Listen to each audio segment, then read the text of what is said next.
Nimaga?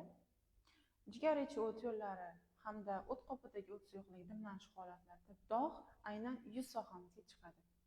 Bilamizki, bosh sohasi eng kuchli qon bilan ta'minlanadigan, eng tez qon bilan ta'minlanadigan a'zo hisoblanadi. Ana o'shaning uchun ham qondagi ko'tarilgan bilirubin miqdori hammasi mikrokapillyarlargacha yetib borganligi sababli, ya'ni qonni tarkibida bilirubin ko'p, ALT ko'tarilgan, желчная fosfatazа, alfa-amilaz kabi fermentlar ko'tarilgan va ana shu fermentlar tarkibli qon bizning bosh sohamizgacha keladi va shuning hisobiga ham teri hujayralariga yetib borganda teri hujayralari pigmentatsiya natijasida shu turdagi melanin pigmentini ishlab chiqarilishini juda tezlashtirib yuboradi va shuning uchun ham, ya'ni qon aylanishi yaxshi bo'lganligi uchun ham, kuchli bo'lganligi uchun ham dog' aynan bizning yuz sohamizga tushadi.